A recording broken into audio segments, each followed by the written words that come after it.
नमस्कार। आज 16 दिसंबर बहुत ही पावन दिन है।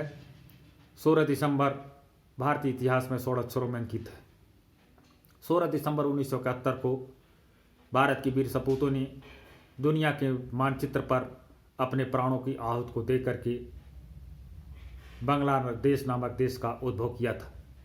बांग्लादेश पूर्व में पूर्वी पाकिस्तान के नाम से जाना जाता था। पाकिस्तान दो भागों में बटा था, पूर्वी पाकिस्तान और पश्चिमी पाकिस्तान। पश्चिमी पाकिस्तान के हुक्मरानों ने पूर्वी पाकिस्तान के लोगों को दोयम दर्जे के नागरिक समझते थे, तमाम तरह का उनके ऊपर अत्याचार करते रहते थे। जब पूर्वी पाकिस्तान के लोग आंदोलित आक्रोशित होना शुरू हुए तो पश्चिमी पाकिस्तान के हुक्मरानों ने सेना भेजकर उनकी जन भावनाओं को दबाने की कोशिश किए और सेना को खुलेआम उन्होंने पूर्वी पाकिस्तान की महिलाओं के साथ सामूहिक बलात्कार और नरसंहार करने की छूट दे दी। परिणाम ये हुआ कि पूर्वी पाकिस्तान की जनमानस भारी पीड़ा के साथ शरणार्थी के रूप में भारत से सटे जितने भी राज्य थे, चाहे आसाम हो, चाहे आपका त्रिपुरा हो, चाहे आपका पश्चिम बंगाल हो, बहुतायत के रूप में शरणार्थी के रूप में आना शुरू किए। देश के अंदर एक गंभीर समस्या खड़ा होना शुरू हुआ। तत्कालीन प्रधानमंत्री इंदिरा गांधी ने जब पाकिस्तानी हुक्मरानों को चेतावनी दिया, उसके एवज में 3 दिसंबर 1971 को पाकिस्तान के हुक्मरानों ने अपनी सेना को भारत की सरहदों पर आक्रमण करने के लिए आदेशित कर दिया। जब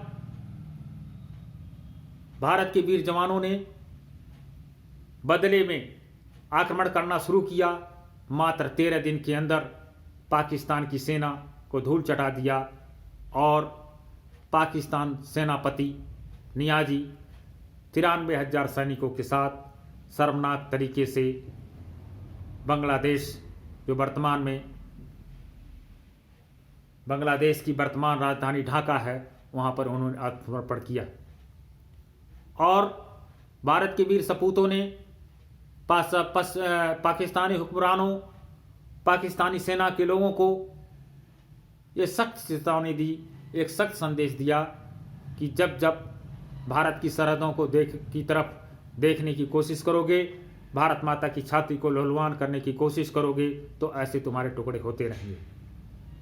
लेकिन दुख की बात यह है कि आज भी अपनी अतीत पर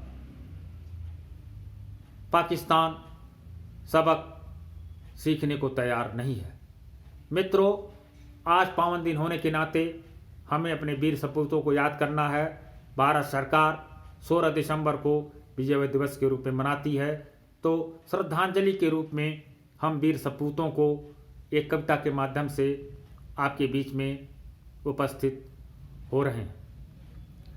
हमें अपनी आने वाली पीढ़ी को अपने बलिदानी साथियों के गौरव गाथा को बताते रहना है, ताकि वे विस्मृत न हों।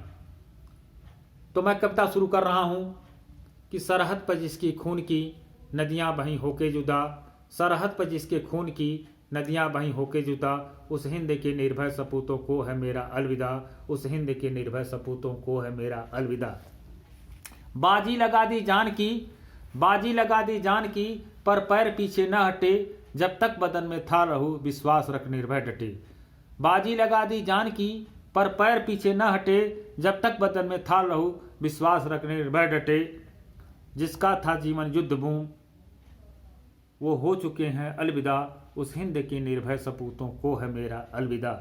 जिसने लूटा सर्वस्व को छू लिया आकाश को, जिसने लूटा सर्वस्व को छू लिया आकाश को, रोशन किया सूर सा इस देश के इतिहास को, इतिहास खुद साक्षी रहेगा, देश हित को जो मिटा, उस हिंद की निर्भय सपूतों को है मेरा अलविदा। खेली लहू की होलियां रख ली ओ माँ की शान को, खेली लहू की होलियां रख ली ओ माँ की शान को, धब्बा नहीं लगने दिया देश की ओ शान को, वो जा चुके हैं इस जहां से हो नहीं सकते जुदा, उस हिंद के निर्भय सपूतों को है मेरा अलविदा। तो इन्हीं कविताओं के साथ मैं अपने वीर सपूतों को श्रद्धांजलि देकर अर्पित करता हूँ। नमस्कार।